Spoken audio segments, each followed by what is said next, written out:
وأحسن منك لم تر قط عيني وأجمل منك لم تلد النساء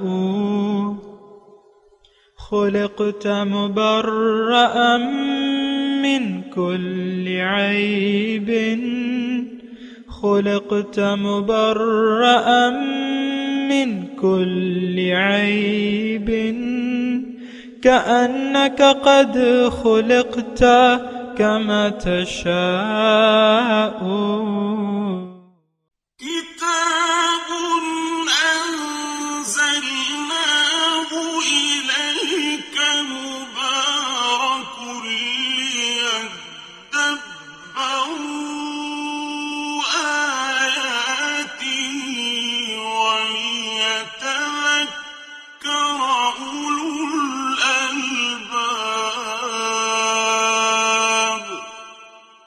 یہ کتاب برکت والی ہے جسے ہم نے آپ کی طرف نازل فرمایا ہے تاکہ دانش مند لوگ اس کی آیتوں میں غور و فکر کریں اور نصیحت حاصل کریں۔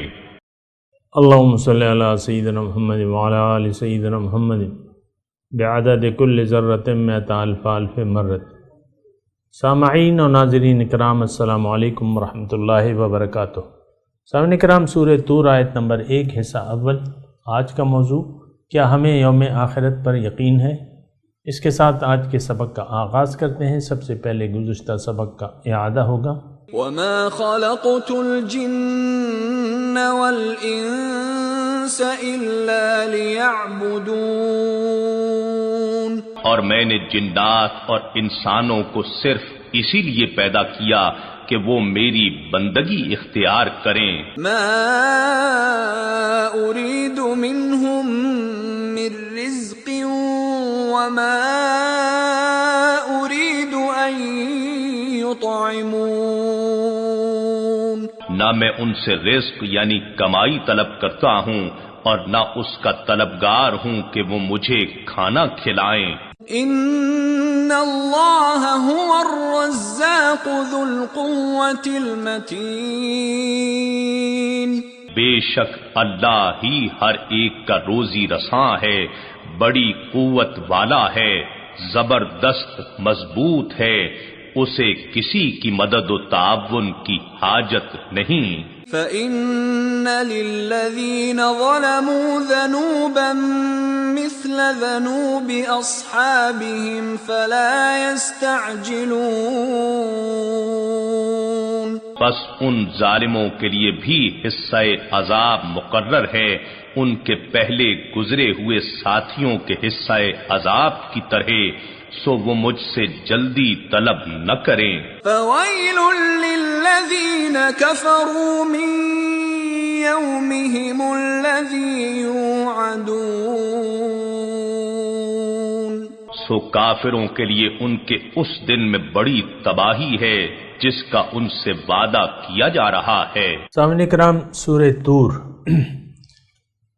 مکی صورت ہے اور اس کا نزول کا وقت جو ہے وہی ہے تقریباً 5 نبوی سے پہلے یا 5 نبوی، کیونکہ یہ تمام صورتیں ایک ہی یعنی ترتیب سے آ رہی ہیں، یہی ایک سا نزول ہے اور ایک سا موضوع ہے اس کا، جیسا کہ پچھلی صورت یا اس سے پچھلی صورت کا موضوع بھی آخرت تھا اور اس صورت کا موضوع بھی آخرت ہے، جیسے کہ آیت نمبر 7 سے واضح ہوتا ہے کہ ان عذاب ربک لواقع، بے شک عذاب آپ کے رب کا عذاب واقع ہونے والا ہے۔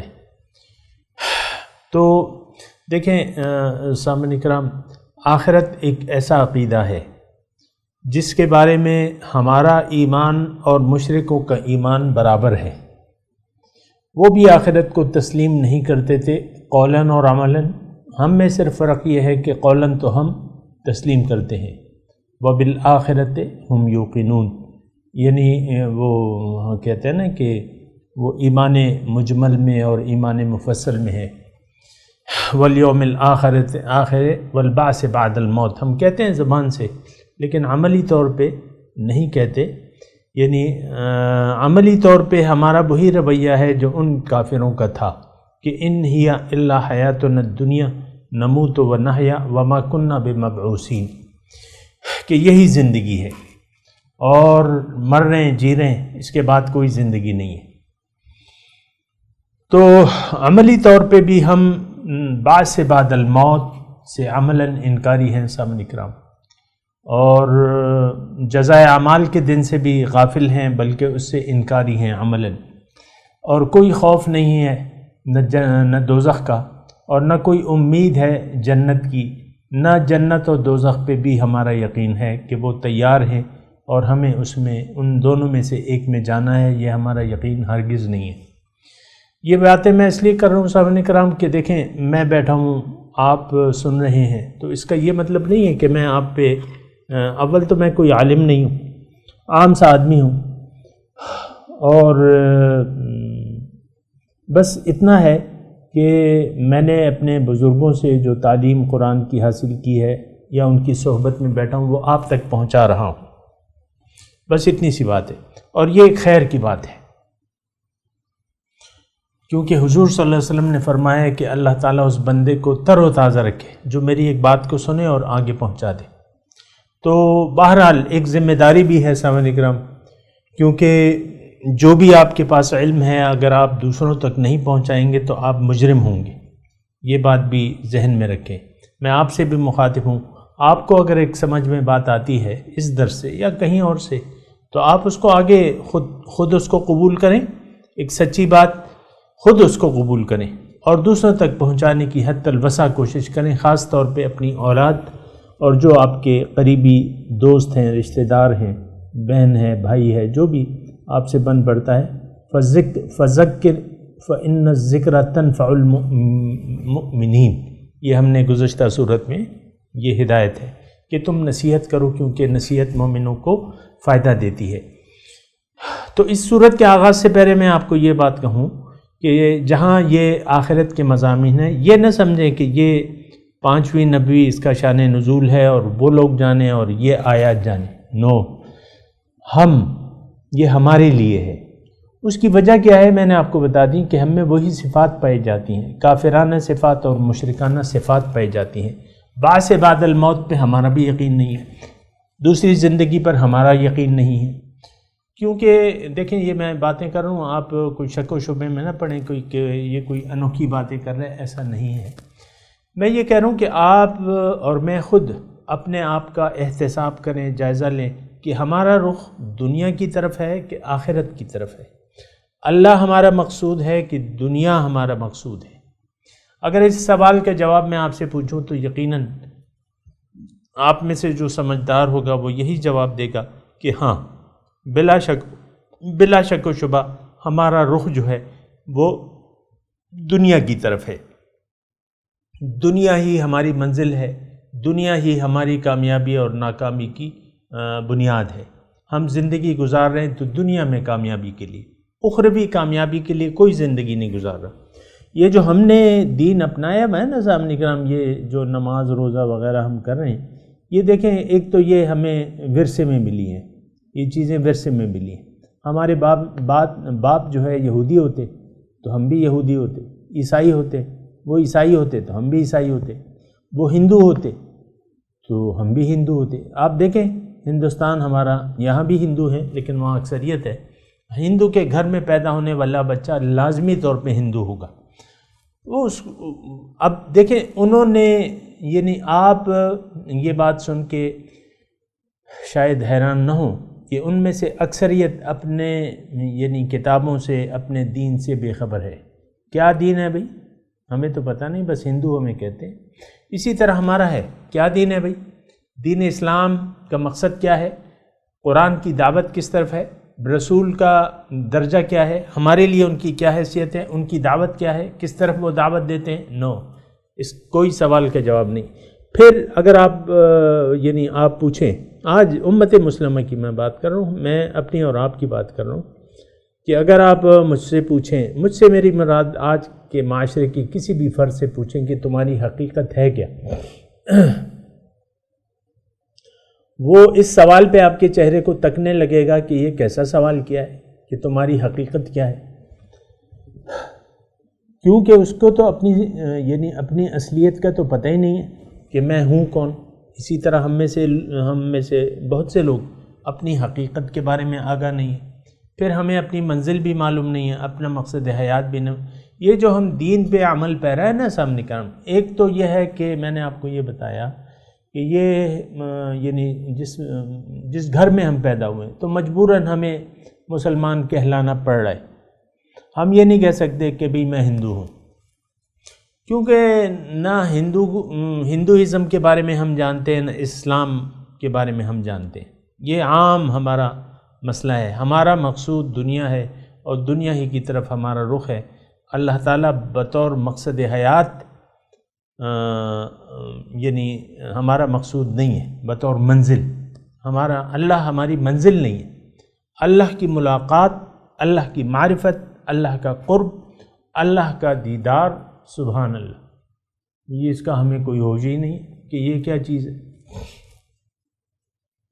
تو بہرحال میں یہ مضامین پڑھ رہا ہوں سورہ طور، الحمدللہ اللہ تعالیٰ کے فضل سے ہم نے شروع کی ہے۔ میں جو مضامین پڑھ رہا ہوں، مقصد میرا اس ابتدائیے کا یہ ہے کہ آپ دیکھیں، سوچیں، اس آیات میں جو ابتدائی 7 آیات ہیں یا 8 آیات ہیں ابتدائیے کے طور پہ، تو اس میں ان لوگوں سے اللہ تعالیٰ مخاطب ہے جو آخرت کو نہیں مانتے۔ تو ان کے لیے یہ آپ دیکھیں کہ تقریباً 5 دلائل اللہ تعالیٰ نے دیے ہیں۔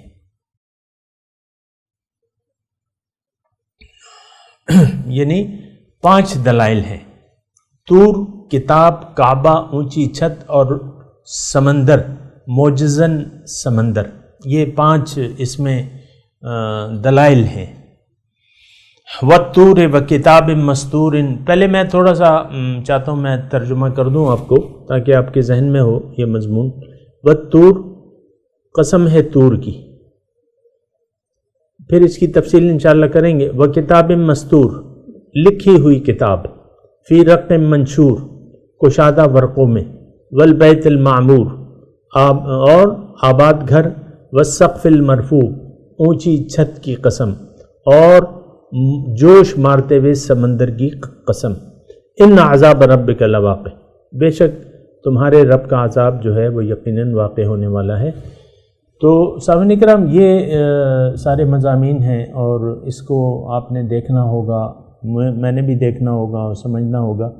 اچھا دیکھیں، اس کے اولین مخاطب آپ کو معلوم ہیں وہ لوگ تھے جو آخرت سے انکاری تھے، دوبارہ پیدا ہونے سے یا جزائے اعمال کے دن سے یا جنت اور دوزخ کے تصور سے وہ لوگ انکاری تھے صریحاً۔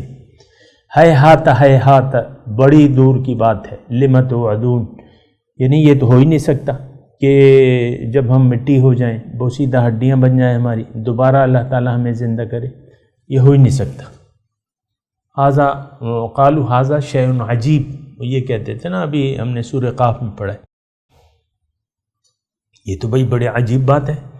اذا متنا وکننا ترابا انا لفی خلق جدید، جب ہم مٹی ہو جائیں، مٹی میں مل کے مٹی ہو جائیں اور بوسیدہ ہماری ہڈیاں بوسیدہ ہو جائیں، کیا ہم ایک نئی تخلیق سے ہمیں زندہ کیا جائے گا؟ یہ بہت دور کی بات ہے۔ وہی تصور ہم کہتے تو نہیں، ہم تو ککھ نہیں سوچتے، ککھ، آپ کو معلوم ہے نا، اپنے دین پر ہم سوچنے کی زحمت ہی گوارا نہیں کرتے۔ بے سمجھی سے، بے خیالی سے، غفلت سے، سستی سے نمازیں پڑھی جا رہے، روزے رکھی جا رہے، زکوٰۃ دیے جا رہے، نہ منزل کا پتہ ہے، نہ مقصد کا پتہ ہے، نہ قرآن کی دعوت کا پتہ ہے، نہ دین اسلام کی حقیقت ان کو معلوم ہے، نہ اپنی حقیقت سے ہم آگاہ ہیں سامنے کرام، اور نہ اپنے رب کا، یعنی اپنے رب کی شان کو بھی ہم نہیں جانتے کہ ہمارے رب کی شان کیا ہے، کون ہے وہ، کیا معرفت ہے اس کی، ہمارے لیے کن چیزوں سے آگاہی اس کے بارے میں ضروری ہے۔ تو بہرحال مضمون بڑا دل خراش ہے سامنے کرام، اور میں یہ بات کہتے ہوئے تھوڑی شرمندگی بھی محسوس کر رہا ہوں کہ میں آپ کو یہ کہہ رہا ہوں کہ یہ مضمون ان مشرکوں کے لیے نہیں ہے، یہ ہمارے لیے ہے، میرے لیے اور آپ کے لیے۔ یعنی ایک شرمندگی میں محسوس کر رہا ہوں کہ وہ مضامین جو کافروں کے لیے تھے، وہ مضامین جو آخرت کے انکار کرنے والوں کے لیے تھے، وہ مضامین جو ان لوگوں کے لیے تھے جو موت کے بعد دوبارہ زندگی کے قائل نہیں ہیں، یہی مضامین آج 100% سے بھی زیادہ ہمارے لیے ہیں۔ تو میں نے یہ اتنا لمبا چوڑا آپ کے سامنے جو تقریر کی ہے، اس کی وجہ یہ ہے کہ آپ ان آیات کو ہلکا نہ سمجھیں، اس کو دیکھیں، اس کو سمجھیں، اس کو پڑھیں اور سمجھنے کی کوشش کریں، اس سے نصیحت حاصل کریں۔ دیکھیں، سب سے پہلے تو میں آپ کو یہ بات کروں جو کہ یہ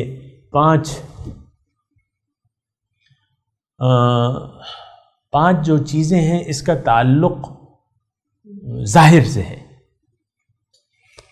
یعنی یہ وہ چیزیں ہیں جو ان مشرکوں کے سامنے تھیں، طور،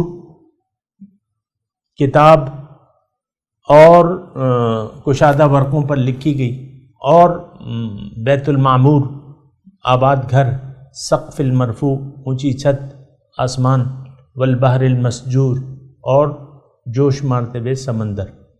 یہ ساری باتیں یعنی یہ دلائل میں ہیں۔ قسم میں نے آپ کو کہا ہے، جہاں بھی قرآن میں قسم کھائی جاتی ہے وہ اس سے مراد دلیل ہوتی ہے، یعنی یہ ساری چیزیں، یہ 5 چیزیں، طور، کتاب مستور فی رق منشور، والبیت المعمور، والسقف المرفوع، والبحر المسجور، یہ دلائل ہیں۔ اور چونکہ ہم بھی آخرت سے انکاری ہیں عملاً، تو یہ ہمارے لیے بھی دلائل ہیں۔ ہمیں تو قرآن کی دلیل تو کچھ معلوم ہی نہیں ہوتی۔ آپ دیکھیں جس طریقے سے ہم اپنے دین کے بارے میں شک و شبے میں مبتلا ہیں، اس کی کوئی حد نہیں ہے۔ قرآن پر ہمارا یقین نہیں ہے، ورنہ یہ ہمارا نظام زندگی بن چکا ہوتا کبھی کا۔ نہ ہم قرآن کے مطابق زندگی گزارنے کو تیار ہیں، نہ انفرادی طور پہ، نہ اجتماعی طور پہ۔ ایک مملکت آپ مجھے بتا دیں اس دنیا میں کہ اس میں قرآن کا قانون ہو۔ وہ کچھ لے لیتے ہیں، کچھ ذاتی خواہشات ہیں۔ آپ کے اپنے آئین میں 73 کا جو آئین ہے، تو اس میں کیا لکھا ہے کہ قرآن ہماری قانون کی بنیاد ہوگی، لیکن سود آپ نے وہاں وعدہ کیا تھا کہ اتنے سالوں میں ختم کر دیں گے۔ آج آپ اس سود پر اڑے ہوئے ہیں اور روزانہ اس میں نئی نئی اسکیمیں نکال لیں کہ بھئی اتنے پیسے دو تو آپ کو اتنے ملیں گے۔ بہرحال تو میں آپ کو یہ کہہ رہا ہوں کہ ہمارے لیے ہے یہ مضمون، تو ہم نے اس کا اپنے طور پہ مشاہدہ کرنا ہے، لیکن شان نزول کے حساب سے سامنے کرام میں تھوڑی سی اس میں بات بتاؤں۔ یہ طور کی قسم کھائی ہے اللہ تعالیٰ نے۔ طور کسے کہتے ہیں؟ طور پہاڑ کو کہتے ہیں، اور ایک خاص پہاڑ کا نام بھی طور تھا۔ اب اس میں اگر میں تفصیل کروں تو یہ سامنے کرام طور من جانب واد الایمن، یعنی جہاں موسیٰ علیہ السلام سے اولین بات چیت ہو رہی تھی اللہ تعالیٰ کی، یا موسیٰ انی انا اللہ فاخلع نعلیک، یعنی موسیٰ علیہ السلام کا سارا واقعہ جو ہے یہ دلیل ہے کیا کہ جزائے اعمال برے اعمال کا برا بدلہ ضرور ملے گا۔ ان عذاب رب، دعویٰ کیا ہے؟ ان عذاب ربک لواقع، کہ تمہارے رب کا عذاب جو ہے وہ واقع ہونے والا ہے۔ ما لہ من دافع، اس کو روکنے والا کوئی بھی نہیں ہے۔ وہ جب آئے گا تو پھر وہ نہیں رکے گا، ٹالنے والا نہیں ہے وہ دن۔ یہ اچھا، بہرحال میں تھوڑا سا یہ طور کے بارے میں، یعنی اب آتے ہیں درجہ بدرجہ ان تمام جو قسمیں کھائی ہیں ان کا بیک گراؤنڈ کیا ہے۔ یہ تمام قسمیں جو ہیں، اول میں یہ بات آپ کو کہہ دوں کہ وہاں جو لوگ بس رہے تھے قریش مکہ، وہ ان حالات سے واقف تھے، کتاب سے وہ واقف تھے، اگرچہ یعنی ان کے پاس تو کتاب نہیں تھی، لیکن یہ واقف تھے کہ بنی اسرائیل پہ کتاب نازل ہوئی۔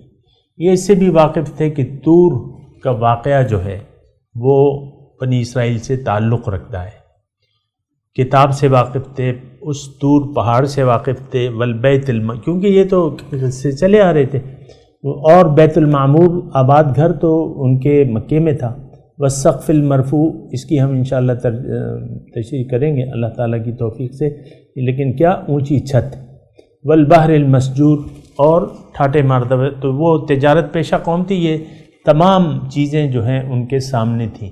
یہ تمام چیزیں دلیل کے طور پہ اللہ تعالیٰ لا کے یہ کہتا ہے کہ ان عذاب ربک لواقع، کہ تمہارے رب کا عذاب جو ہے ضرور واقع ہوگا، اس کو کوئی ٹالنے والا نہیں ہوگا. اب آئیے یعنی شروع سے یہ قسموں کے بارے میں تھوڑی سی معلومات جاننے کی کوشش کرتے ہیں. دیکھیں طور کا واقعہ موسیٰ علیہ السلام سے تعلق رکھتا ہے. وَرَفَعْنَا فَوْقَكُمُ الطُّورَ، تو اسی طرح سامعین کرام یہ موسیٰ علیہ السلام کون تھے؟ اب تھوڑا سا، چونکہ ان کے پاس آس پاس رہتے تھے، وہ لوگ بس رہے تھے مدینے میں. آپ کو معلوم ہے کہ موسیٰ علیہ السلام کے امتیوں کی، یہود کی کافی تعداد تھی. یہ خود لوگ سفر کرتے تھے اور یہ یہود سے یہ لوگ واقف تھے. تو طور کا واقعہ جو ہے یہ ایک اللہ تعالیٰ نے اشارہ کیا ہے کہ دیکھو موسیٰ علیہ السلام کی زندگی دیکھو، وہ کس حیثیت سے یعنی کیا حیثیت تھی ان کی. ایک عام شہری تھے بنی اسرائیل کے، لیکن اللہ تعالیٰ نے چاہا وَنُرِيدُ أَن نَّمُنَّ عَلَى الَّذِينَ اسْتُضْعِفُوا فِي الْأَرْضِ، ہم نے ارادہ کیا، وَنُرِيدُ، ہم نے چاہا کہ ہم احسان کریں کہ جو زمین میں لوگ کمزور گردانے گئے ہیں ان کو ہم وارث بنا دیں، ان کی امداد کریں، ان احسان کریں اس پر. نرید ان نمن، تو یہ اس تمام واقعات سے وہ لوگ واقف تھے. اور یہ بھی کہ فرعون غرق ہو گیا، یعنی یہ بھی ان کی معلومات میں تھا. دیکھیں موسیٰ علیہ السلام کا دعوت لے کے آنا یوم جزا کی، اور اللہ کی بندگی کی، یوم جزا واقع ہونے والا ہے، لہٰذا اللہ کی بندگی اختیار کرو. تو وہ یہ ساری صورتحال ان کے سامنے تھی سامعین کرام. تو موسیٰ علیہ السلام کا واقعہ جو ہے سامعین کرام یہ یعنی تاریخی طور پر ثابت ہے اور تاریخی واقعات میں ہے. ہمیشہ اللہ تعالیٰ یعنی ہمیں جب اپنے دلائل دیتا ہے، نشانیاں بتاتا ہے، تو یا تو گزری بھی قوموں کے بارے میں اللہ تعالیٰ ہمیں بتاتا ہے، اور زیادہ تر قومیں جو قرآن میں بتائی گئی ہیں ان کا زیادہ تر تعلق جو تھا وہ عرب سے تھا. قوم عاد تھی، قوم سمود تھی، قوم شعیب تھی، قوم لوط تھی، یہ سارے. تو ظاہر ہے کہ اس وقت کے لوگوں کو سمجھانا مقصود تھا. تو ہمارے لیے بھی دیکھیں موسیٰ علیہ السلام آئے دعوت لے کے اللہ تعالیٰ کی بندگی کی اور آخرت کے لیے زندگی گزارنے کی. اب انہوں نے انکار کر دیا، ان کی قوم نے انکار کر دیا، فرعون نے اپنے لاؤ لشکر کے ساتھ، ابھی ہم پڑھ چکے ہیں، انکار کر دیا. تو پھر کیا ہوا؟ اللہ کا عذاب جو ہے ان پر آ گیا. اللہ تعالیٰ نے فرعون کو، ان کے لشکر کو غرق کر دیا. یعنی جزائے اعمال، بنیادی نقطہ جزائے اعمال کا ہے سامنے کرام، کہ جزائے اعمال ضرور اس کی ابتدا دنیا سے ہو جاتی ہے، میں نے آپ کو بتایا ہے سامنے کرام، اور آخرت میں اس میں یوم جزا جو ہے، یوم الدین، اس میں اس کی تکمیل ہوگی. تو انسان کے پاس جب ہدایت آ جائے تو اس کا ایک انجام لازمی ہے. یہ ایک بنیادی جملہ ہے سامنے کرام، نوٹ کر لیں. دیکھیں ہمارے پاس بھی ہدایت آ چکی ہے. قد جاءکم من اللہ نور و کتاب مبین وانزلنا الیکم نورا مبینا. قد جاءکم الحق من ربکم، حق آ گیا. جب حق آ جاتا ہے سامعین کرام، ایک بات نوٹ کر لیں، بڑی قیمتی ہے. جب حق آ جاتا ہے تو آپ نے اگر حق کو قبول نہ کیا، یعنی حق کی دعوت سے اعراض کر لیا، اس سے منہ موڑ لیا، اس سے رخ پھیر لیا، تو اللہ کے عذاب آپ پہ ضرور واقع ہوگا. یعنی یہ ایک سادی سی بات ہے، لیکن اس کو نوٹ کر لیں. آپ تو یا حق پرست ہیں یا باطل پرست ہیں. انسان یا تو حق پرست ہے یا باطل پرست ہے. انسان یا تو پیغمبر کی دعوت کو قبول کرنے والا ہے یا اس سے روگردانی کرنے والا ہے. انسان یا تو قرآن کو ہدایت نہیں مانتا یا مانتا ہے. آج ہمارا شمار تو نہ ماننے والوں میں ہوتا ہے، اور یہ تو میں آپ کو بتا رہا ہوں، وقال الرسول یا رب ان قوم اتخذوا هذا القرآن مہجورا، قیامت کے دن ہمارے آقا شکوہ کریں گے رب سے، یا رب ان قوم اتخذوا هذا القرآن مہجورا، اے میرے رب یہ کیسی قوم ہے میری، انہوں نے تو قرآن کو چھوڑ دیا تھا۔ آج 100% وہ حالات ہیں سامعین کرام، مغالطے کی ضرورت نہیں ہے، خوش فہمیوں کی ضرورت نہیں ہے۔ آج ہم نے ترک قرآن کیا ہوا ہے اور ہم ترک قرآن کے مجرم ہیں۔ قرآن کو نہ ہم سمجھنا چاہتے ہیں، نہ اس کو کتاب ہدایت تصور کرتے ہیں، نہ اس کے مضامین پر ہم عمل پیرا ہیں، اور نہ اس کے مطابق ہم زندگی گزارنے کے لیے تیار ہیں۔ تو یہ ایک ایسی کھرا سچ ہے جس سے آپ انکار نہیں کر سکتے۔ دیکھیں ہماری تمام زندگی جو ہے وہ خواہشات نفس پر مشتمل ہے، ہم جیسی مرضی چاہے زندگی گزار رہے ہیں، اور دین کو بھی ہم نے اپنی خواہشات کے تابع کر لیا ہے۔ یہ بات جو ہے یہ اس پہ ذرا آپ غور کریں، چونکہ میں نے آپ کو بتایا ہے کہ یہ مضامین میرے لیے ہیں اور آپ کے لیے ہیں۔ اللہ تعالی ہمیں یہ جزائے اعمال کے سلسلے میں پہلی دلیل لا رہا ہے کہ دیکھو طور کو دیکھو، ایک پیغمبر آئے اور انہوں نے اللہ تعالیٰ کی طرف سے مخلوق کے سامنے ہدایت پیش کی، تو جنہوں نے اس ہدایت سے انکار کر دیا ان پہ اللہ تعالیٰ کا عذاب جو ہے وہ واقع ہو کے رہا۔ اب یہ دیکھیں پھر اس میں تمام وہ واقعات جو ہیں موسیٰ علیہ السلام کی جو زندگی ہے اس کے تمام حالات آپ کے سامنے ہیں۔ اب سامعین کرام وقت چونکہ اختتام پذیر ہے، میں تلاوت کرتا ہوں، میرے ساتھ دہرائیے۔ اعوذ باللہ من الشیطان الرجیم، بسم اللہ الرحمن الرحیم، والطور وکتاب مستور فی رق منشور والبیت المعمور والسقف المرفوع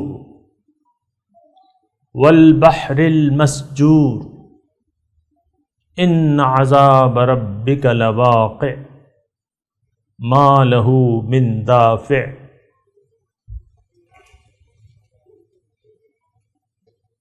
ترجمہ سنا دیں۔ والطور وکتاب مستور فی رق منشور۔